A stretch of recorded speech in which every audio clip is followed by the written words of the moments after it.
ఇంగ్లీష్లో అనొచ్చు రూపాంతరము అని చక్కని మాట. పరివర్తన అంటే ఇదేంటంటే రూపము అంటే పైకి కనిపించేది ఏదైతే రూపము ఉందో అది చేంజ్ అవుతాం, అది న్యాచురల్గా. ఇప్పుడు నా ముంగల చూస్తే కొంతమంది పిల్లలు మా ముంగల్నే పుట్టి ఉన్నారు, వాళ్ళు చిన్న ఉన్నప్పుడు చూసినాం. రూపంలో ఫిజికల్ మార్పు కాదు కానీ స్వభావంలో ఇన్నర్లో ఏ రీతిగా చేంజ్ వచ్చిందన్నట్టు. ఆంతర్యంలో పరిశుద్ధుడైన పౌలు అంటాడు కొరింథీయులకు రాసిన పత్రికలో, మరి దినదినము నా యొక్క బాహ్య పురుషుడు కృషించుచున్నను, నా ఆంతర్య పురుషుడు దినదినము నూతనపరచబడుచున్నాడు అంటాడు. ఆయన దినదినం కృషించిపోతున్నాడు. ఎందుకంటే ఆయన ఉపవాసాలు, జాగారాలు, దెబ్బలు తినడము, ఒకసారి 195 కొరడా దెబ్బలు తిన్నాడు ఆయన. సో 195 కొరడా దెబ్బలు అంటే మామూలు విషయం కాదు, అది సమయం కాదు ఆ కొరడా దెబ్బ చెప్ప గురించి. కానీ అంత శ్రమ పడినా కూడా అందుకే ఆయన బాడీ అంతా ఫిజికల్గా దినదినం కృషిస్తున్నదంట.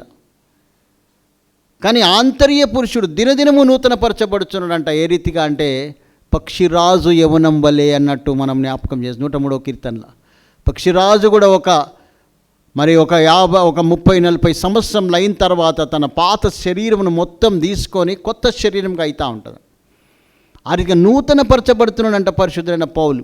సో ఆంతర్య ఆ మార్పు అనేది, ఆ ట్రాన్స్ఫార్మేషన్ అనేది ఆంతర్య రీతిగా హృదయంలో మార్పు అన్నట్టు.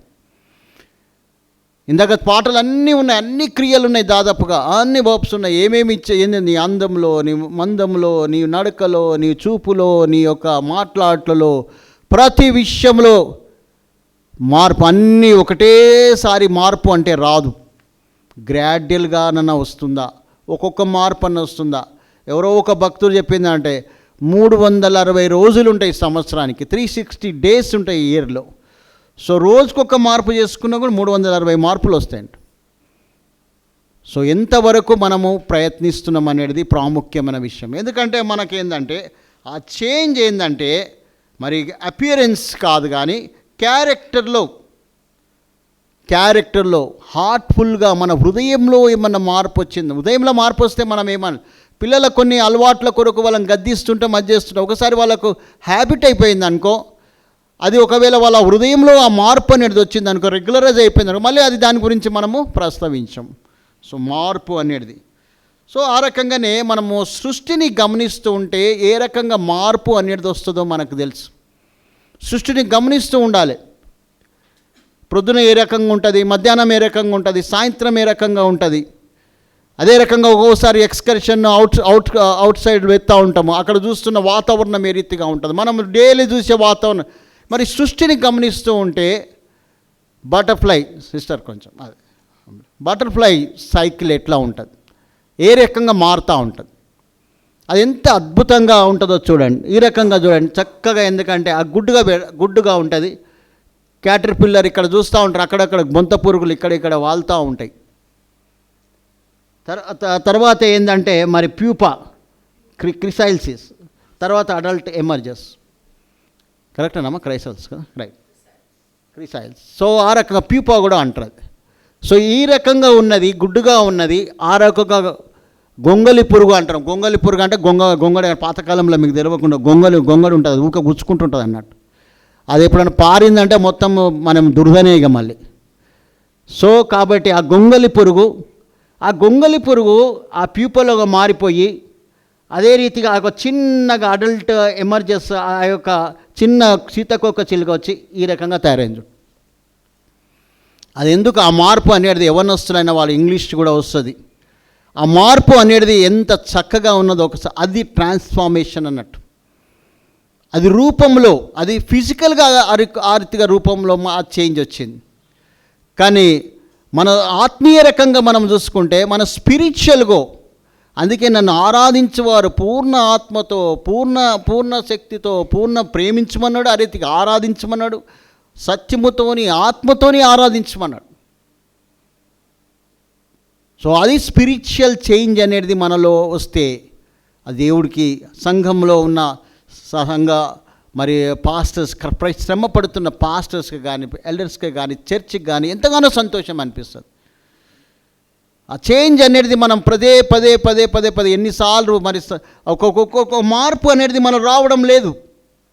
పదే పాతకాలంలో అరిగిపోయిన రికార్డ్ అని అంటుండే ఒకటి, అదే అది తిరుగుతూ ఉంటే అదే వస్తుంది, అదే వస్తూ ఉంటుంది. ఏదన్నా మాటలు అది ఎందుకంటే ప్రైవేట్ సాంగ్ వస్తే బాగుంటుంది, కానీ అదే తిరుగుతూ ఉంటుంది. అది గ్రాండ్ ఫోన్ అనుకుంటా, అది పాతకాలంలో అది చెడిపోయిందంటే అదే రిపీట్ అవుతూ ఉంటుంది. అదే రీతిగా ప్రతిసారి అది మార్పు అనేది ఏంటంటే సంఘానికి అర్లీగా రావాలని చెప్తూనే ఉన్నాం. దానికి సొల్యూషన్స్ కూడా చెప్పడం, సాటర్డే నుంచే ప్రిపేర్ కావాలని. ఏదైనా ఆటంకం రావచ్చండి, దట్ ఈస్ ఇన్మెటీరియల్, అది సంబంధం కాదు. అది దాన్ని ఏంటంటే ఓన్లీ ఏంటంటే లేమ్ ఎక్స్క్యూజెస్ అంటారు. దానితో కూడా ఒక మెసేజ్ చెప్పవచ్చు. లేమ్ ఎక్స్క్యూజ్ అంటే కుంటి సాకులు అంటారు తెలుగులో. ఇంగ్లీష్లోనేమో లేమ్ ఎక్స్క్యూజెస్, తెలుగులోనేమో కుంటి సాకులు, అంటే కుంటి సాకులలో కుంటిగా అన్నట్టు. అటువంటి ఏ ఎక్స్క్యూజెస్ మార్పు అనేది మరి ఆ రకంగా నేను కూడా ప్రయత్నం చేస్తున్నాం. జస్ట్ ఇట్లా లేట్ అయిపోయింది, ఒక 2 సెకండ్స్ లేట్ అయిపోయింది. లేటే అదే. సరే 2 సెకండ్స్ వచ్చిన ప్లేన్ అని వెళ్ళిపోతుంది, ట్రైన్ అని వెళ్ళిపోతుంది, బస్ అని వెళ్ళిపోతుంది, ఇదన్నీ వెళ్ళిపోతుంది. సో ఆ రకంగా ఏంటంటే మార్పు అనేది మనలో చాలా చాలా అవసరమైనది. ప్రకృతిలో ఈ రీతిగా మార్పు వస్తున్నది. మనము ఆ రకంగా మరి మార్పు అనేది మోస్ట్ ఇంపార్టెంట్. సో ఏ రకంగా అంటే రోమిలకు రాసిన పత్రిక 12వ అధ్యాయం 2వ వచనంలో చాలా చక్కగా అక్కడ వాక్యం మనం ఎన్నోసార్లు అది ప్రస్తావించినాం, ఎన్నోసార్లు అది చదువుకున్నాం, ధ్యానించి ఉన్నాం, కానీ అక్కడ ఏ రకమైన రూపాంతరం అనేది ఉన్నది. ఎవరైనా ఒకరు దయచేసి చెప్పండి.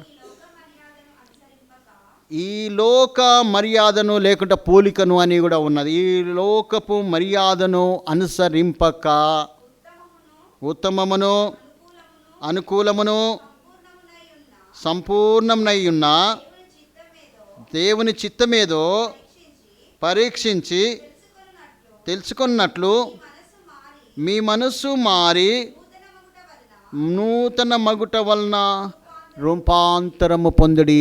ఇందులోనే ఒక మెసేజ్, ఎంతంటే అంత మెసేజ్ తీయవచ్చు ఈ ఒక్క వాక్యం. లోకపు పోలికలు అనుసరింపక అంటాడు.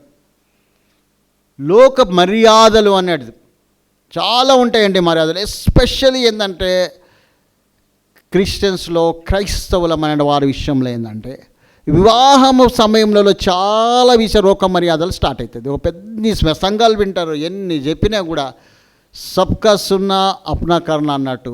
ఎన్ని వాక్యాలు చెప్పినా, ఎంత భక్తులు చెప్పినా వాళ్ళు చెప్తూనే వీళ్ళు చేస్తూనే ఉంటారు. మొట్టమొదటిగా అంటే ఇన్విటేషన్ కార్డుకు పసుపు రుత్తారు. ఎందుకు రుత్తారు? అది హిందూ ఆచార ప్రకారం శుభము అనేది.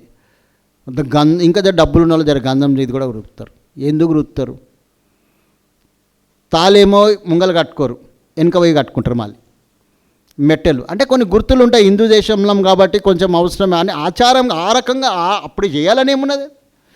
మళ్ళీ ఇంకొకటి ఏంటంటే ఇంకా స్టెప్ కూడా వేసేయమంటే అది తండ్రి కుమార పరిశుద్ధాత్మతో 3 ముళ్ళు వేస్తారంట. 3 ముళ్ళు వేసిన వాళ్ళు మరి తెగిపోలేదా, డైవర్స్ కాలేదా? ఈ రోజులో చర్చిలో ఈరోజు కోర్టులలో, ఎందుకంటే కోర్టు అనుభవం చాలా ఉన్నది, 25 ఏళ్ళు ఉన్నది నాకు అనుభవం. ఈ రోజులో ఏంటంటే డైవర్స్ కేసులు ఎక్కువైపోయినాయంట. దాంట్లో ఎక్కువ క్రిస్టియన్సే ఉన్నారంట. నేను తప్పు చెప్పడం లేదండి, నేను వాస్తవం చెప్తున్నా. సో డైవర్స్ ఎందుకు 3 ముళ్ళు గట్టిగా వేసారు, ఇంకా 10 ముళ్ళు వేసినా కూడా ఉంటుండేనా? 3 ముళ్ళు ఎందుకు వేయాలి? దానికి ఇక తండ్రి కుమార పరిషత్. ఈ రకంగా ఏంటంటే ఇంకొక స్టెప్ వేసి గంటే ప్రకాష్ గారు కూడా ఈ మధ్య వీడియో చూసినా ఉండి మంగళమే వేస్తున్నాక ఆ సమయంలో ఎందుకు వాడతారు? అది మంగళం కేసు కంటే ఈ ఎస్సుకి ఎందుకు వాడతారు అంటారు. ఆ మీనింగ్ చూస్తూ ఉంటే అది చాలా ఉత్తమం ఉన్నదండి. అది ఆ పాట మీనింగు మంగళమే యేసుకే నేను ధ్యానిస్తే అంటే కొంచెం కఠినమైన మాటలు ఉంటాయి, కానీ చాలా మీనింగ్ఫుల్. అంటే ఆయన యొక్క మహిమ, ఆయన యొక్క ఎంత గొప్పవాడో ఆ పాటలో ఉన్నది. సో అది పెళ్ళికి పెట్టేస్తారు, కొన్ని సావుకు పెట్టేస్తారు పాటలు, అంతా వేరే దగ్గర వాడరు. అప్పుడప్పుడు మా రమేష్ చెప్తా ఉండే పరదేశులము ప్రియులారా అని థర్స్డే చెప్తా ఉండే, కానీ ఈ మధ్యన చెప్తలేడు. సో ఎప్పుడైనా వాడుకోవచ్చు, దాంట్లో ఇదే మీనింగ్ ఎప్పుడున్నదో. ఆచారాలను అన్ని ఆచారాలలో వెళ్ళిపోయి మనం అక్కడ ప్రత్యేకింపబడిన వారమని మనం ఒక రుజువు చేసుకున్న తరుణం వచ్చినా కూడా దాన్ని దుర్వినియోగపరుచుకుంటున్నాం. పసుపుల విషయంలో కానీ ఇంకా ఏదైనా పసుపు స్నానాలు కానీ ఏదో పనులు అని ఇదని నానా రకాలైన మరి లోక మర్యాదను అనుసరింపక మరి ఏ అనుకూలమును సంపూర్ణమైన ఏదో మీరు దేవుని చిత్తము తెలుసుకోవాలంటే కూడా నీవు రూపాంతరము చెందాలి. నీవు రూపాంతరము చెందకపోతే, నీ బాడీలో చేంజ్ అనేది రాకపోతే, ఏ రకంగా ఇంతకుముందు నేను చెప్పినట్టు ఒక తల్లి గర్భమున పుట్టిన బిడ్డ పెరగకపోతే వాళ్ళొక మానసిక వికలాంగులైతే ఎందుకంటే మోనికా వాళ్ళు మరి నోరా ఫౌండేషన్ అనేది ఒకటి ప్రారంభించున్నారు సాకెత్లో. అక్కడ పిల్లలు వికలాంగులై వస్తారు. ఎంత బాధ చక్కగా ఉంటారు, మాట్లాడనీకి రాదు, వాళ్ళు అక్కడ వెళ్ళి పరిగెత్తారు, ఇటు పరిగెత్తారు, వాళ్ళకు మాటలు తిట్టబెట్టాలి, తల్లిదండ్రులు ఎత్తుకోనాలి, ఎంతసేపు వాళ్ళ వెంబడి ఉండాలి. ఎంత బాధ అనిపిస్తుందండి. మరి ఆత్మీయ రకంగా కూడా మనం ఎదగకపోతే దేవుని చిత్తం అనేది కూడా మనకు తెలియదు. సో కాబట్టి ఏంటంటే మనము మార్పు చెందాలంటే ఏం చేయాలనేది ప్రతిసారి అందుకే దేవుని సన్నిధికి రండి అనేది కూడా ఈరోజు పాస్టర్ గారు కూడా మరి దేవుని వాక్యం పెట్టి కమ్ టు చర్చ్ అని పెట్టిండు. అది అవసరమా? అది అటు పెట్టించుకుంటా ఉన్నాం. ఇంకా దేవుని సన్నిధికి రండి అని అడగవలసి వస్తున్నది.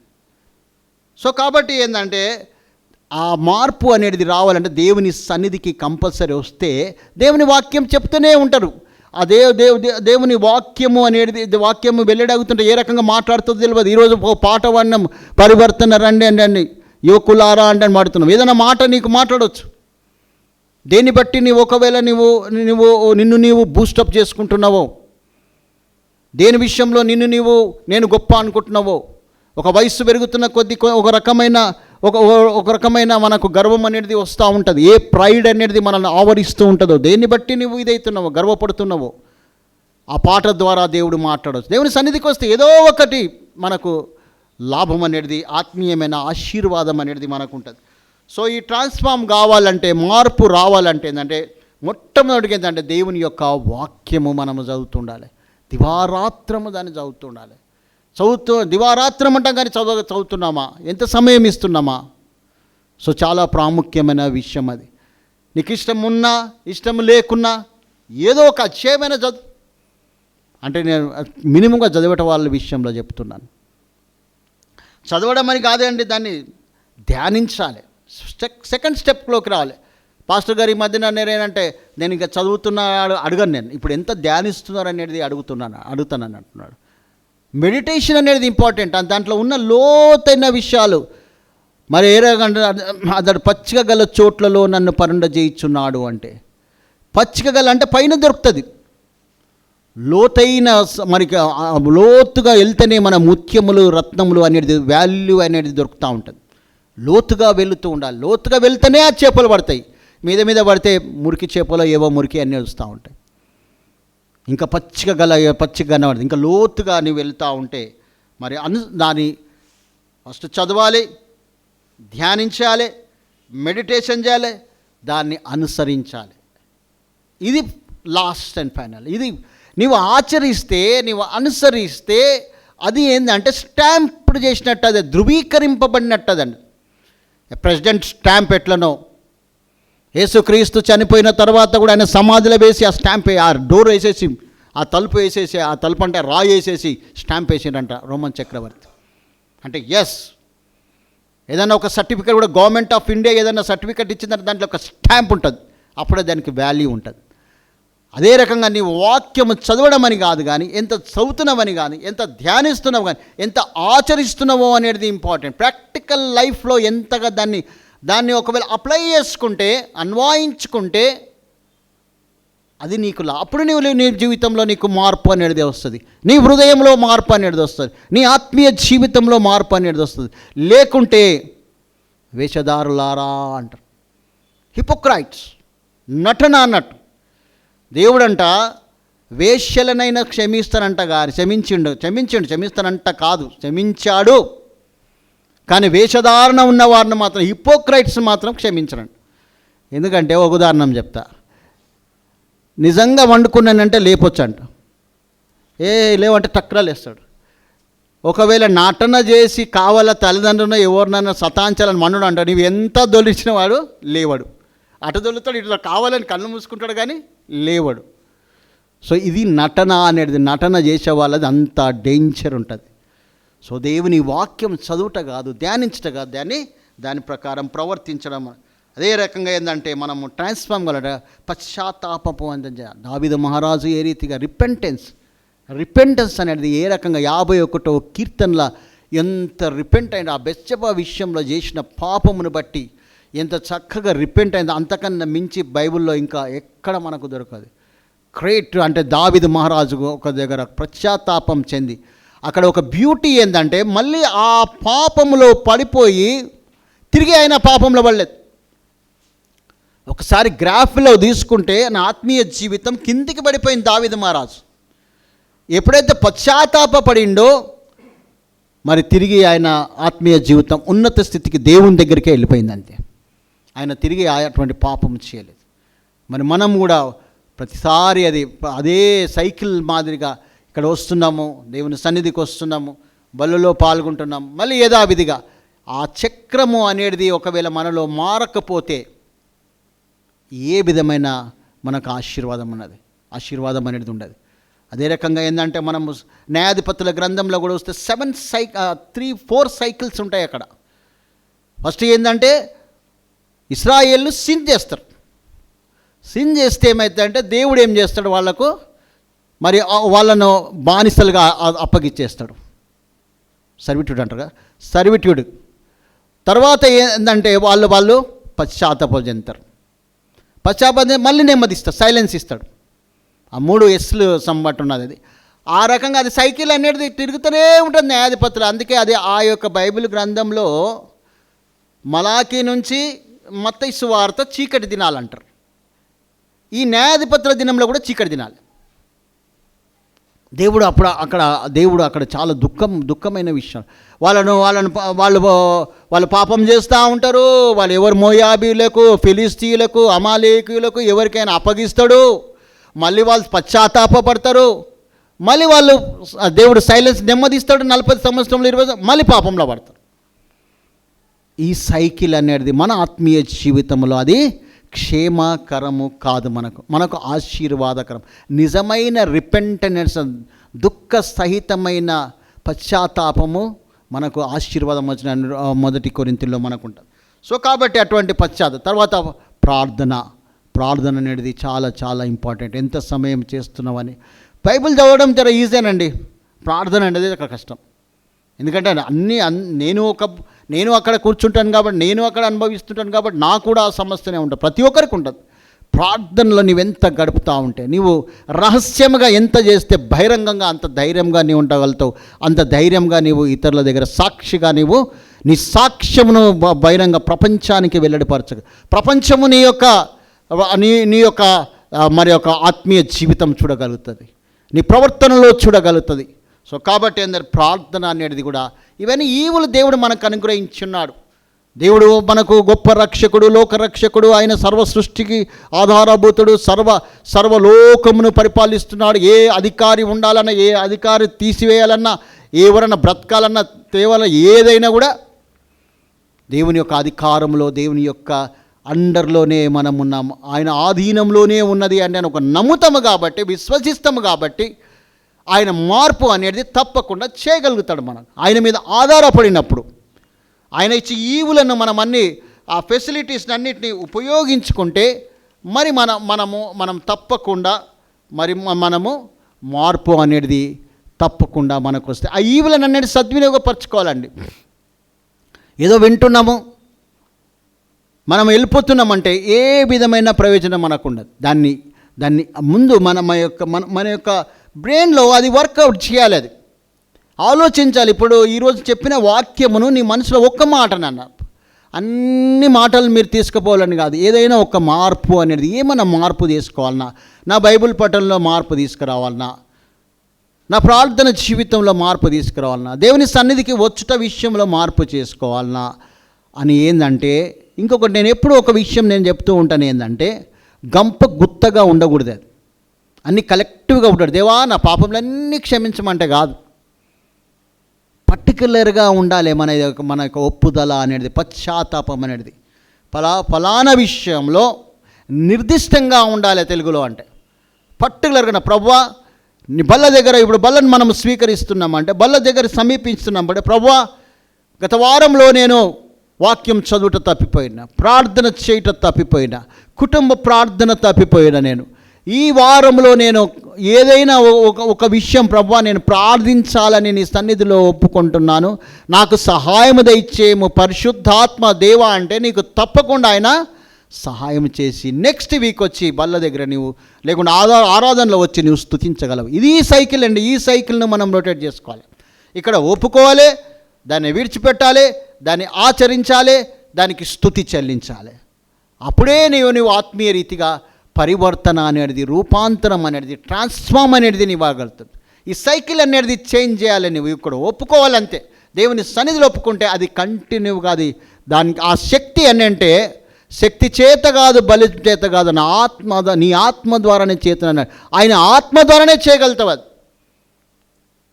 ఎందుకంటే మనం ఏ రీతిగా ప్రార్థించాలన్న వల్ల కూడా మనకు ఉచ్చరింప శక్యము కానీ మూలుగులతోని ఆత్మ మన పక్షమున విజ్ఞాపన చేయుచున్నది అని రోమిలకు రాసిన పత్రిక 8:23 మనం చూడగలుగుతాం. మన పక్షంగానే చేస్తాడు. ఆ టెస్ట్ ఏంటంటే ఆయన మీద వాలిపోవాలంతే. చిన్నపిల్లలు ఎట్లా తండ్రి ఎద మీద ఏ రీతిగా, తల్లి ఎద మీద ఏ రీతిగా వాలిపోతారో దేవుని యొక్క ఎద మీద మనం ఆ రీతిగా వాలిపోతే, ఆ రీతిగా మనల్ని మనం సరెండర్ చేసుకుంటే, అప్పగించుకుంటే దేవుడే తర్వాత నడిపిస్తూ ఉంటాడు. సో కాబట్టి ఏంటంటే ప్రభునందు పిల్లరా, మరి ఇటువంటి ఈవులను ఫెసిలిటీస్ని ఏదైతున్నో దేవుని సంఘ సహవాసం కూడా, సహవాసం అనేది మోస్ట్ ఇంపార్టెంట్. ఒక వారం రాకపోతే మనకు ఎంత బాధ అనిపిస్తుంటుంది. ఏదో ఒకటి కోల్పోయిన ఒక ఇదనేది నీకున్నదా, ఉంటుందా? దేవుని సన్నిధిలో ఏం కాదులే ఒక వారం పోకపోతే ఏమని. సో కాబట్టి ఇవన్నీ ఫెసిలిటీస్ దేవుడు మనకిచ్చిన యొక్క ప్రతి విధమైన ఈవులను మనం ఉపయోగించుకుంటే తప్పకుండా మనకు పరివర్తన అనేది మనకు వస్తుంది. సో కాబట్టి ఏంటంటే దేని విషయంలో మనం ఒక 7 క్యారెక్టరిస్టిక్స్ మనం అది డిస్ప్లే చేయమా. సో ఇది మరి దేవునిలో మార్పు అనేది మోస్ట్ ఈ రకంగా ఏంటంటే ఒక 7 క్యారెక్టరిస్టిక్స్ అనేది మార్పు అనేది మనలో రావాల్సిన అవసరం ఉన్నది. దాన్ని బ్రీఫ్గా ఇంగ్లీష్ వాళ్ళు రాసుకుంటే మంచిది. యాక్చువల్గా ఏంటంటే మా ఆత్మీయ తండ్రి మాకు నేర్పిన ఒక టీచర్ ఉండే, ఆయన చాలా మంచి టీచర్ ఉండే, జాన్ వెస్లీ పాస్టర్ గారు. ఆయన బోర్డు మీద రాయడం అలవాటు. వాక్యం అనేది చక్కని హ్యాండ్ రైటింగ్ ఉంటుండే, వాక్యం రాస్తుండాలి, మాకు బుక్స్ ఉండాలి. ప్రేమలాంటి కూడా ఇప్పటికి కూడా ఆమె డైరీలు ఎన్నో అయిపోయి ఉండొచ్చు. నా దగ్గర బుక్స్ అయితే ఉంటాయి. బ్రదర్ రమేష్ కూడా అలవాటు చేసుకున్నాడు. బ్రదర్ కృష్ణ గారు కూడా మరి ఆయనకు వచ్చే రాని తెలుగులో మంచిగా రాస్తాడు ఆయన. సో ఎవరైనా ఒక నోట్ బుక్ అనేది ఇంపార్టెంట్ చేసుకోవాలి. నోట్ చేసుకుంటే ఏమైందంటే ఒక 10 సార్లు 20 సార్లు చదవడం కంటే ఒకసారి రాసుకుంటే గుర్తుంటాయి. సో ఈ రకంగా క్యారెక్టరిస్టిక్స్ ఏంటంటే 7 క్యారెక్టరిస్టిక్స్ అని మొట్టమొదటిది అంటే మనం ఏంటంటే ఇంతకుముందే చెప్పిన ట్రాన్స్ఫార్మ్డ్ మైండ్లో మార్పు అనేది మోస్ట్ ఇంపార్టెంట్. సో కాబట్టి ఏంటంటే మనలో ఏదైనా లోక సంబంధం, ఇది సత్యానికి సంబంధించినదై ఉండాలి, కొత్త దృక్పథముతో ఉండాలి, అది సానుకూలంగా అంటే పాజిటివ్గా మనము ఆలోచిస్తుండాలి. మన మనసులో మార్పు అనేది రావాలి. ఇది రోమిలకు రాసిన ఇంతకుముందు చదివిన దాంట్లోనే రోమా 12:2లోనే ఉన్నది, మనసు మారి అనేది. ఈ మనసు అనేది హృదయంలో అనేది చేంజ్ వస్తే నీకు ఆటోమేటిక్గా మన రూపాంతరం అనేది ఏదో పైకి ఈ చెవితోని విని ఈ చెవితోని విడిచిపెట్టినామనుకో. ఒకసారి పిల్లలు సరిగా వినరు, పెద్దవాళ్ళు కూడా సరిగా వినరు. ఎందుకంటే వినకనే పెద్ద ప్రాబ్లం వస్తుంది. వాక్యం చాలా తేటగా అంటుందంట. అది సైకియాట్రిస్ట్ కూడా అంటుంటారు, ఈ మోటివేషనల్స్ వాళ్ళు కూడా అంటుంటారు. ఎందుకంటే వినాలి అంటాను. వాక్యం ఏం చెప్తుంది? వినుటకు వేగిరపడము, మాట్లాడటకు నిదానించుము అంటాడు. మనం ఏం చేస్తాం? దానికి రివర్స్ చేస్తాం. మాట్లాడతాం, ఎక్కువ మాట్లాడతాం, ఆయనంతా వినడం తక్కువ వింటాం. అందుకే అన్ని విషయాలన్న సమస్యలు అనేది మనకు వస్తూ ఉంటుంది. సో కాబట్టి ఏంటంటే మనం ఏంటంటే వినాలి అన్నట్టు. దైవవాక్యమును వింటే ఏమైందంటే మనస్సు మార్చుకోవాలి. మనసులో మార్పు, ఆ హృదయంలో చేంజ్ అనేది వస్తే, మనసులో మార్పులు వస్తే నీ ప్రవర్తనలో అన్నిట్లో మార్పు వస్తూ ఉంటుంది.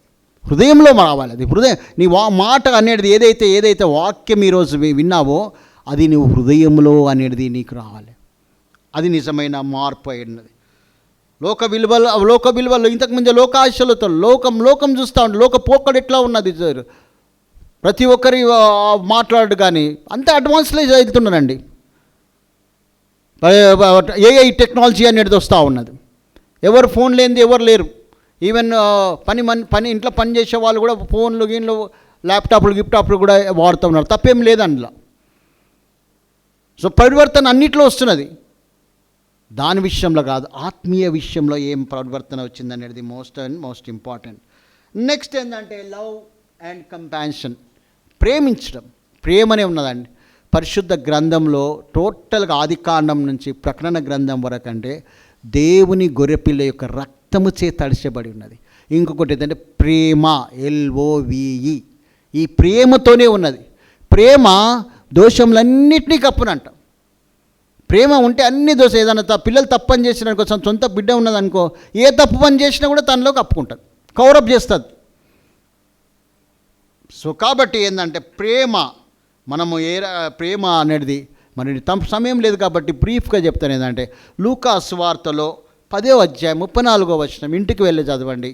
అక్కడ ఏంటంటే మంచి సమరయుని కథ తీసుకుంటే, మరి ఆ యొక్క ఎవరో వెళ్ళరు ఎరుకో నుంచి, ఆ యొక్క యెరూషలేము నుంచి ఎరుకోకు పట్టణంకు వెళుతూ ఉంటే, సమాధానం అనే పట్టణం నుంచి మరి ఆ యొక్క పాపభూష్టమైన లోకమైన ఎరుకో పట్టణంకి వెళితే దొంగలు చిక్కబడి అతడు బట్టలు దోచబడి కొట్టబడి అక్కడ ప్రాణముతో ఉన్నప్పుడు ఒక మంచి సమరయుడు వెళ్ళి అతని మీద కనికరపడి అంటాను, అతని మీద జాలిపడి అనేది. అతనికి ప్రేమ ఉంది, ఆల్రెడీ ప్రేమ ఉన్నది, జాలి అక్కడ కనపరిచినట్టు మనము చూడగలుగుతాం. ఇక కొలసి 3:12, 1 పేతురు 3:8 కూడా ఇంటికి వెళ్ళి మీరు చదవండి. ఇతరుల ఎడల మన యొక్క ప్రేమ ఏ రీతిగా ఉన్నదో మరి పరిశుద్ధ గ్రంథంలో మనం చూస్తూ ఉంటే ఇక్కడ వాక్యం కూడా పదే చెప్తా ఉంటాడు, నిన్ను వలె నీ పొరుగువాన్ని ప్రేమించుము అంటాడు. అందులో టోటల్ ధర్మశాస్త్రం అంతా, పరిశుద్ధ గ్రంథం అంతా మొత్తం అక్కడ అందులో ఇమిడి ఉన్నదంట. నిన్ను వలె నీ పొరుగువాడిని, ఆ యొక్క మంచి నా పొరుగువాడు ఎవరు అంటే నాకు ధర్మశాస్త్రోపదేశకుడు ప్రశ్న అడిగినప్పుడు యేసుక్రీస్తు ప్రభువారు ఆ మంచి ఉపమానం చెప్పిండు. పరిసేవుడు ఎవరండి? సంకర జాతి, అది యూదులు కాదు, వాళ్ళు ధర్మశాస్త్రం లేదు వాళ్ళకు. సో వాళ్ళు ఆ సమరయుణ్ణి అక్కడ ఉదాహరణగా తీసుకుంటున్నాడు. సో కాబట్టి ఏంటంటే లవ్ అండ్ కంపాషన్ అనేది ఈ యొక్క మార్పు చెందితే మరి ఈ యొక్క లవ్ అండ్ కంపాషన్ అనేది ఉంటుంది. అదే రకంగా ఏంటంటే మరి మన సెల్ఫ్ కంట్రోల్. నెక్స్ట్ ఏంటంటే సెల్ఫ్ కంట్రోల్. మనం ఇంతకుముందే చెప్పిన మన మాట ఏ రకంగా ఉన్నది, ఎవరితో ఏం మాట్లాడుతున్నాం, పెద్దలతో మాట్లాడేటప్పుడు ఏరున్నది, మన అధికారులతో మాట్లాడేటప్పుడు ఎట్లున్నది, ఫ్రెండ్స్తో మాట్లాడేటప్పుడు ఎట్లున్నది. నీవు ఇక్కడ రక్షింపబడి ఉన్నావు, బల్లలో చేయి వేస్తావు, ఒక ఆత్మీయ వాతావరణంలో పెరుగుతూ ఉన్నావు. నీ స్నేహితులతో మాట్లాడేటప్పుడు నువ్వు ఏ రకంగా మాట్లాడతావు, నీలో ఏమైనా చేంజ్ అనేది వాళ్ళు గమనించగలుగుతారా? నీ ఉద్యోగం చేసే దగ్గర నీలో ఉన్న నమ్మకత్వం కానీ, ఇంకా నెక్స్ట్ వస్తే ఇంటిగ్రిటీ అండ్ హానెస్టీ కూడా వస్తుంది. ఆ నమ్మకంగా నీవు ఉండగలుగుతావా? నువ్వు ప్రత్యేకంగా ఉండగలుగుతావా? నువ్వు విలువపెట్టుకొనబడవాడు, నువ్వు ప్రత్యేకింపబడిన జనము అంటాడు. రాజులైన యాజక సమూహము, పరిశుద్ధ జనము అనే మనకు పేరు పెట్టబడి ఉన్నది. జర కొంచెము ఫ్రెండ్ ఇది ఉన్నదంటే ఇష్టం వచ్చినట్టు భాష మారిపోతూ ఉంటుంది, దాంట్లో అన్ని బూతులు వైగర కూడా వస్తూ ఉంటాయి. నేను ఎప్పుడు చెప్తూ ఉంటాను, మనం మాట్లాడేటప్పుడు నీ బైబిల్ లాంగ్వేజ్ అనేది ఉపయోగించాలి. అంటే వాళ్ళ దగ్గర వాడితే వాళ్ళు నవ్వుతారా ఇదవుతారా అంటే, లాంగ్వేజ్ అనేది మనకున్న లాంగ్వేజ్ ఒకటే, బైబిల్ లాంగ్వేజ్ యూజ్ చేయాలంటే, బైబిల్ కోడ్ చేయాలి. జెమిమా రోడ్రిక్స్ మరి ఆమెను జ్ఞాపకం చేస్తూ ఉన్నారు ఈ మధ్యకాలంలో. లాస్ట్ థర్స్డే కూడా జ్ఞాపకం చేసి, మరి ఆమె 80,000 మందిలో ఆ క్రికెట్లో గెలిచిన తర్వాత మరి ఆ యొక్క వాక్యం చెప్పేసింది. అంతే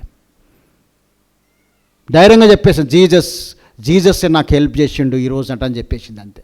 ఎంత ధైర్యం కావాలి, ఎంత గుండె ధైర్యం కావాలి. అంటే ఆ వాతావరణంలో ఆ బిడ్డ పెరిగింది కాబట్టి ఆ రకంగా వాక్యాలు కూడా మరి నిర్గమకాండమి కానీ ఈ రకంగా యుద్ధము యెహోవా చేసిన నీవు ఊరకుండము అంటే ఇవన్నీ చెప్పేసింది అంతే. విన్న ఫ్రాక్షన్ ఆఫ్ సెకండ్లో నీవు ఈ విజయానికి కారణం ఏంది, మరి ఒక విజయానికి నీ కారణం ఏందంటే ఆమె వెంటనే వాక్యం చెప్పేసింది అంతే. ఆమె యొక్క మరి ఆ యొక్క మనసులో అవి సబ్కాన్షియస్లో అవి ముద్రింపబడినాయి కాబట్టి అవలీలగా ఆ అమ్మాయి అక్కడ అంత వేల మందిలో 80,000 మందిలో సాక్ష్యం చెప్పేసింది అంతే. ఇది చెప్పేసరికి కొన్ని వ్యతిరేక శక్తులు అనేది వెంటనే విజృంభించేసి జీసస్ అని చెప్పిన వెంటనే స్ట్రోల్స్ వచ్చేసినాయి. ఆ శక్తి చూడండి, ఆ జీసస్ అనే పేరుకే శక్తి చూడండి విలవిలలాడిపోతుంది అంట సాతాను శక్తులు అంతే. సో కాబట్టి ప్రభునందు ప్రియులారా, మరి మన యొక్క సెల్ఫ్ కంట్రోల్ అనేది ఏ రీతిగా ఉన్నది. అన్నిటికంటే నేను ఒక ప్రశ్న ప్రతి ఒక్కరూ వేసుకోవాల్సింది ఏంటంటే, నువ్వు ఒంటరిగా ఉన్నప్పుడు నీ సెల్ఫ్ కంట్రోల్ ఏ రకంగా ఉంటుంది? ఏ రీల్స్ చూస్తూ ఉంటామా, లేకుంటే యూట్యూబ్లో ఏం చూస్తూ ఉంటామా? అప్పుడప్పుడు ఒకసారి బ్యాక్ హిస్టరీ వెళ్ళి చెక్ చేసుకోండి ఏ రీతిగా ఉంటుందో. చాలా శోధన అండి అది ఎంత ప్రతి వారు ఏంటంటే ముసలి వాళ్ళు మొదలు పెడితే పసిపిల్ల వాళ్ళకి వెళ్ళి అది పసిపిల్ల వాళ్ళకి అది ఇస్తేనే తింటున్నారు. అందరినీ వెళ్తా ఉన్న సాతాన్ అనేది ఇప్పుడు అరచేతుల్లోనే వచ్చేసింది, ఎక్కడ అవసరం లేదు. అప్పుడు ఏమంటే సినిమా థియేటర్కి పోకండి, లేకుండా అక్కడికి వెళ్ళకండి, ఇక్కడికి వెళ్ళకండి చెప్తారు. ఇప్పుడు ఎక్కడికి ఉన్నది? అరచేతుల్లోనే సాతాను వచ్చేసింది అంతే. సో ఏ రకంగా నీ సెల్ఫ్ కంట్రోల్ అనేది నీ దీర్ఘ శాంతము అనేది ఆశా నిగ్రహం అనేది నీ నిగ్రహ శక్తి ఏ రీతిగా ఉన్నదో ఒకసారి పరీక్షించుకోండి. సెల్ఫ్ కంట్రోల్ అనేది నీకు ఏ రకంగా ఉన్నదో మరి మీరు ఇంగ్లీష్ చదువుకునే వాళ్ళు మంచిగా చదువుకొని నోట్ కూడా చేసుకోండి, దాన్ని రెఫరెన్స్ కూడా చూసుకోండి. నీ సెల్ఫ్ కంట్రోల్ మరి అన్నిటికంటే ఏంటంటే నీ కోపం వచ్చినప్పుడు ఏ రకంగా ఉన్నది. చాలా ఈజీగా పడిపోతాం ఈ కోపం అనేది. ఎవరికంటే మనకి ఏదైనా ఇష్టం లేదనుకో, ఎవరైనా బలహీనలు వచ్చారనుకో, వాళ్ళ మీద మనము మనకు కంట్రోల్ తప్పి మాట్లాడుతూ ఉంటాం. సో చాలా జాగ్రత్తగా మన సెల్ఫ్ కంట్రోల్ ఏ రీతిగా ఉన్నదని స్వీయ నియంత్రణ అంటారు తెలుగులో. తర్వాత ఏంటంటే మరి మనము నెక్స్ట్ ఏముందమ్మా, సెల్ఫ్ హానెస్టీ అండ్ ఇంటిగ్రిటీ. మనం చేసే పనులు మనం కొలస్సీలకు రాసిన పత్రిక 3:22 నుంచి చూస్తే 4వ అధ్యాయం 1వ వచనం వరకు ఉంటుంది. ఎక్కడ ఏ పని చేసినా కూడా దేవుని కొరకు చేస్తున్న మన నమ్మకం మనము నమ్మకత్వం అనేది, ఇంటిగ్రిటీ అనే నిజాయితీ అనేది, మన యొక్క నమ్మకత్వం అనేది, మన హానెస్టీ అనేది మనలో వాళ్ళు గమనించాలి అంతే. అది నిజమైన మార్పు, ఆ క్యారెక్టర్ మార్పు చెందిన వాళ్ళ యొక్క ఉంటుంది ఇంటిగ్రిటీ అండ్ హానెస్టీ అనే నమ్మకత్వం. ఏదో పోగొట్టిపోతారు, వాళ్ళకి ఇచ్చేసేయాలి అది వెళ్ళి. అది వాల్యుబుల్ అయిన 500 ఉండొచ్చు, బంగారం ఉండొచ్చు, ఏదైనా ఉండొచ్చు, అది అప్పచెప్తే నిజాయితీ అనేది అన్నాడు. విశ్వాసులైన మనము అది ఇచ్చేసినామనుకో, అది నిజంగా మనకు తృప్తి ఉంటుంది. ముందు మనకు భయం అనేది వెళ్ళిపోతుంది. ఆ యొక్క వస్తువుని పెట్టుకుంటే నీలో ఉన్న ఒకవేళ నీవు ఒకవేళ ప్రోక్షింపబడిన స్ప్రింకిల్డ్ హార్ట్ ఉంటే, మనసాక్షి ఉంటే, కాన్షియస్ ఉంటే నువ్వు తిరిగిస్తావంతే. వాత వేయబడిన మనసాక్షి ఉంటే నీవు ఇయ్యవు. లోకానుసారమైన ఇది ఒకవేళ యేసు క్రీస్తు రక్తము చేత ప్రోక్షింపబడిన హృదయము మనసాక్షి లేకపోతే అవి పెట్టేసుకుంటావు నువ్వు. సో కాబట్టి ప్రభునందు ప్రియులారా, మన యొక్క హానెస్టీ అండ్ ఇంటిగ్రిటీ మరి పెరగాలంటే నిజాయితీ, సమగ్రత అనేది, నిజాయితీ, మన యొక్క నమ్మకత్వం అనేది పెరగాలంటే మార్పు అనేది మనము చెందవలసిన అవసరం ఉన్నది. సో అదే రకంగా ఏంటంటే మరి faithfulness and service, forgiveness and grace. Forgiveness and grace, క్షమించట క్షమిస్తే మనకు చాలా భారం ఇది ఎత్తాడు. ఒకరి ఏడేలా ఒకరి. మరి యేసుక్రీస్తు ప్రభుల వారు 5వ అధ్యాయం మత్తయి సువార్త 5వ, నీవు బలి అర్పించనీకి వెళ్ళినప్పుడు వేరే సహోదరునికి నీ మీదేమన్నా భేదాభిప్రాయం ఉంటే, వేరే సహోదరునికి ఉంటే నీకు తెలిస్తే వెళ్ళి ముందు సమాధాన పడి తర్వాత వచ్చి బలి అర్పించమంటాడు. క్షమాపణ అనేది ఆయన నీవు ఇతరుల నీ సహోదరుని పాపములు నీవు క్షమిస్తే, దోషములు అపరాధములు క్షమిస్తే ఆయన నిన్ను క్షమిస్తాడు. That is the condition. So forgiveness అనేది మోస్ట్ ఇంపార్టెంట్ అన్నట్టు. ఫర్గివ్నెస్ అండ్ గ్రేస్, కృపను విస్తరింపజేయాలి మనం దేవుని ద్వారా. ఇంతకుముందు 103వ కీర్తనలో చదివినట్టు మన కృప చాలా విస్తారంగా ఉంటుంది. మరి కృప పొందిన మనము, ఉచితంగా పొందిన మనం ఆ కృపను మనం విస్తరింపజేయాలి. మనం అది కంప్లీట్గా విస్తరింపజేయాలి. ఇక్కడ మన దగ్గరనే పెట్టుకునే అవసరం లేదు. నెక్స్ట్ 5th వే ఏంటంటే మరి ఫెయిత్ఫుల్నెస్ అండ్ సర్వీసెస్. మరి మనము ఏ రకంగా మనం కమిట్మెంట్తో మనము చేయవలసిన అవసరం, నమ్మకంతో చేయాలి. దేవుడు మనకు అప్పగించిన పని నమ్మకంతో చేయాలి. సేవకులకే కాదు, ఇది అందరికీ వర్తిస్తుంది. ప్రతి ఒక్కరం కూడా మనకి ఏ పని ఇచ్చినా కూడా అది నమ్మకత్వంతో బాధ్యతాయుతంగా చేయాలి. రెస్పాన్సిబిలిటీని చేయాలి. కొందరు ఇర్రెస్పాన్సిబిలిటీగా ఉంటారు. కొంతమంది రెస్పాన్సిబుల్ ఉండదు, వాళ్ళకు బాధ్యత అనేది ఉండదు, రెస్పాన్సిబుల్గా వారు చేయవలసి వస్తుంది. సో కాబట్టి ఏంటంటే మత్తయి సువార్త 25వ అధ్యాయంలో 14 నుంచి 21 వరకు చూస్తూ ఉంటే అది తలాంతులను మరి ఒక దేశాంతరం, ధనవంతుడు మరి యజమానుడు దేశాంతరంకి వెళ్తాడు. 5 తలాంతులు ఇస్తాడు, 2 తలాంతులు ఇస్తాడు, 1 తలాంతు ఇస్తాడు. నీకు కూడా దేవుడు ఏదో ఒక తలాంతు ఇస్తాడు. ప్రభునందు ప్రియులారా, దేవుని వాక్యం చదవడమో, మోకరించడమో, ఇతరుల గురించి ప్రార్థించడమో, లేకుంటే ఎవరికో సహాయం చేయడమో, ఇతరులకు మరి ఆ యొక్క నోబుల్ హ్యూమెన్ మరి గుణవతి అయిన భార్య యొక్క లక్షణాల్లో ఏదైనా నీకు ఉంటే మరి బలా నమ్మకమైన మంచి దాసుడా, ఆ సర్వీస్ను నువ్వు ఆ తలాంతు అనేది. ఇంకొకటి ఒక మాట అక్కడ ఏముంటుందంటే ఎవరి సామర్థ్యమును బట్టి వాళ్ళకి ఇచ్చిండంటే ఉంటుంది అక్కడ. ఎవరి కెపాసిటీ ఎంత ఉంటో అంత దేవుడు నీకు ఇస్తాడండి. దాని ప్రకారమనే నీవు చేయవలసిన మినిమము నీవు చేయవలసిన. బలా నమ్మకమైన మంచి దాసుడా, నీవి కొంచెంలో నమ్మకంగా ఉన్నావు, నా తండ్రి చేత మరి ఏర్పరచబడిన దాన్ని మరి ఆక్రమించుకో అంటాడు. బలా నమ్మకమైన మంచి దాసుడా అనే ఒక బిరుదును మనం పొందవలసిన అవసరం. సేవలో విశ్వాసపాత్రులుగా మనం ఉండవలసిన అవసరం ఉన్నది. లాస్ట్ అండ్ ఫైనల్ ఏంటంటే జాయ్ అండ్ పీస్. ప్రారంభంలోనే పాస్టర్ గారిని జాయ్, ప్రభునందు ఎల్లప్పుడూ ఆనందించడి. ఇది ఎంత అంటే మరి ఏ రకంగా మనం ఎప్పుడు జ్ఞాపకం చేస్తాం. ఫిలిప్పీయులకు రాసిన పత్రిక 4వ అధ్యాయం 4వ వచనంలో ఉంటుంది, ప్రభునందు ఎల్లప్పుడూ అది ఉన్నదా, జాయ్ అండ్ పీస్. సో ప్రభునందు మరలా చెప్పుదును, ఆనందించుడి అని. ఆనందము ప్రభులోనే వస్తుంది. నీవు ఒకవేళ మార్పు చెందితే, నిజమైన మార్పు చెందితే, నిజమైన ట్రాన్స్ఫార్మ్ అయితే, పరివర్తన నీవు చెందితే నీలో జాయ్ ఉంటుంది, నీలో ఆనందం ఉంటుంది, నీలో సంతోషం ఉంటుంది, సమాధానం అనేది ఉంటుంది. సమస్త భారములు మోసుకునొచ్చున్న వాళ్ళ నా యుద్ధకు రండి, నేను మీకు విశ్రాంతిని ఇస్తాను. సర్వలోకమునకు ఆయన సమాధానం తెలియడానికి వచ్చినట్టు దూతలు పాట పాడుతుంటారు. ఇప్పుడు ప్రాముఖ్యంగా ఇది క్రిస్మస్ సీజన్లో ఇది వాక్యం పాడుతుంటారు. సర్వలోకమునకు సమాధానం చేయడానికి దూతలు పాట పాడుతూ ఉంటారు.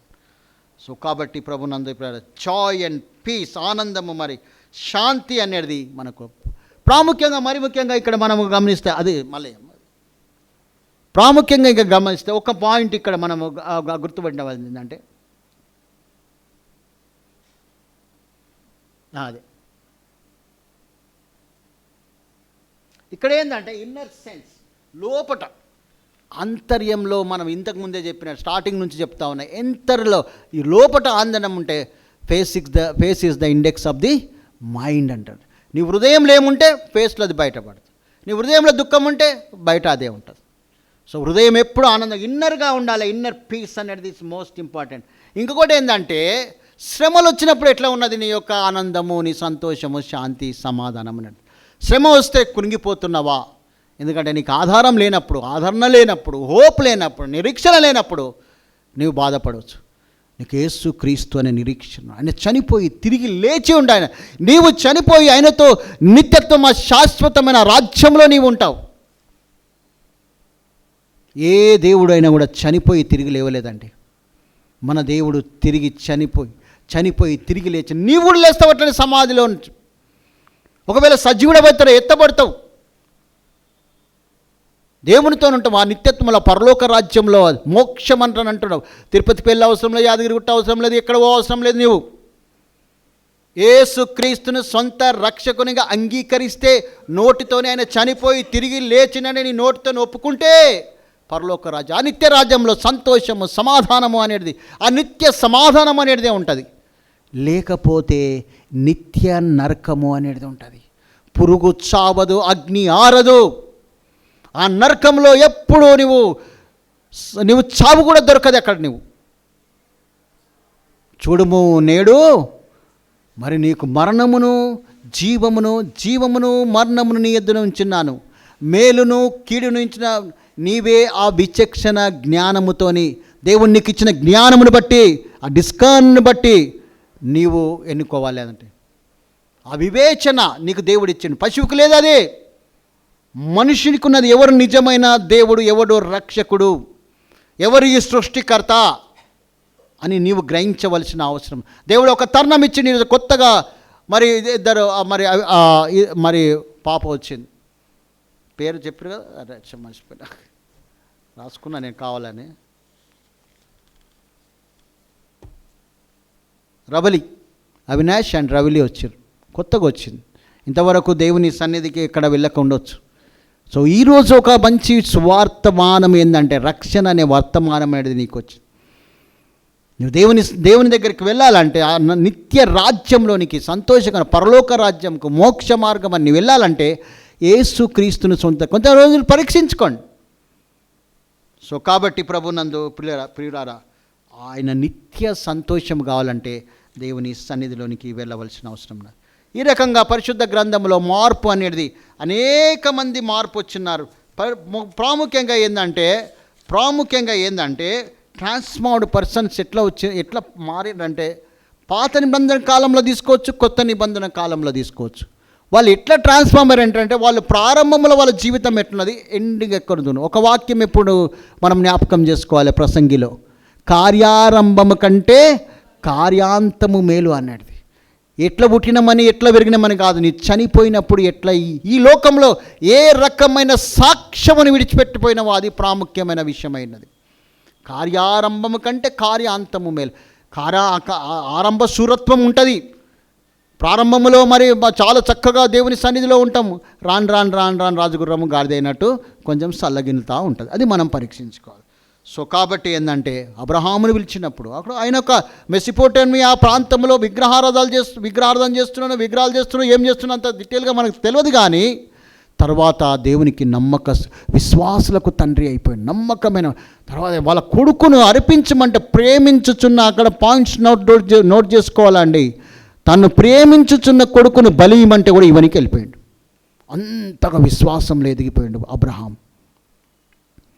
తర్వాత యాకోబు మోసగాడు, వాళ్ళ నాన్నను మోసం చేసిండు, వాళ్ళ మామను మోసం చేసిండు. ఈ మోసగాడు మరి ఇశ్రాయేలుగా మారిపోయాడు. మార్పు సీతకొక చిలుక బటర్ఫ్లై లాగా మారిపోయాడు. అవసాన కాలమందు యాకో ఇశ్రాయేలు గొప్ప ఆరాధికుడు ఆయనని పరిశుద్ధాత్మ దేవుడు మరి హెబ్రీయులకు రాసిన పత్రిక 11వ అధ్యాయంలో రాయించినాడు. యాకోబు ఇశ్రాయేలుగా మారిపోయాడు. There is a lot of change. యోసేపు ఒక బానిస, ఎన్నిక లేనివాడు, ఆ రాజుగా అయిపోయినాడు. This is the change. ఇది అండి దేవుడు చేసే కార్యములు అయి ఉన్నాయి. దానియేలు, షడ్రక్, అబేద్నెగోలు కూడా వాళ్ళు కూడా బానిసలే, ఉన్నత స్థానంలో వాళ్ళు ఉన్నారు.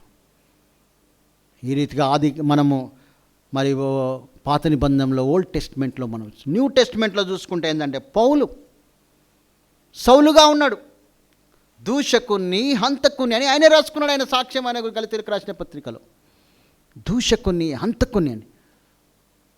సౌలుపై పౌలుగా మారినాడు. ఎంత గొప్ప కార్యాలు చేస్తున్నాడు దేవుడు. ఆయనను నేను గొప్ప సాధనగా వాడుకుంటా, ఒక పాత్రగా, విలువైన పాత్రగా వాడుకుంటా అంటే ఆయన గొప్పగా ఎన్నో ఆత్మలను రక్షించాడు. ఈరోజు కూడా 14 పత్రికలు పరిశుద్ధ గ్రంథంలో నిక్షిప్తమైనవి. పరిశుద్ధ పౌలు రాసింది. పౌలు జక్కయ్య విషయంలో కూడా ట్యాక్స్ కలెక్టర్ అన్యాయంగా దోచుకున్నాడు, ఎందరినో దుఃఖపరిచి దోచుకున్నాడు. కానీ ఎప్పుడైతే యేసు క్రీస్తును తను సొంత రక్షకునిగా అంగీకరించినాడు, 4 అంతలు చెల్లిస్తానని చెల్లించినాడు. తన ఉన్నదంతా ఇచ్చేసిండు, యేసు క్రీస్తును వెంబడించినాడు. లేవి అదే రీతిగా వెంబడించినాడు. మత్తయి అనే లేవి కూడా అదే రకంగా ట్యాక్స్ కలెక్టర్ ఉండే, ఆయన కూడా యేసు క్రీస్తును ఈ రకంగా ఎన్నో మార్పు, ఎంతోమంది మార్పు. దావీదు కూడా చూస్తాడు, గొర్రెల కాపరి అండి, గొర్రెలు కాచుకునేవాడు. మరి ఇశ్రాయేళ్ల కాపరిగా. మోషే ఎంతో చేంజ్ వచ్చింది. అదే రకంగా పీటర్ లాస్ట్ అండ్ ఫైనల్ ఏంటంటే పేతురు జాలరి, చేపలు ఏరుకునేవాడు. చేపలను మరి వాళ్ళు బెస్తవాళ్ళు, వృత్తి అది. తర్వాత మనుషులను పట్టే జాలరుగా అయిపోయినాడు. మొట్టమొదటి కంటే యేసు క్రీస్తును నేను ఎరగను అన్నాడు. 3 సార్లు బొంకిండండి. అదే 3 సార్లు బొంకిన పేతురు పరివర్తన చెందిన తర్వాత,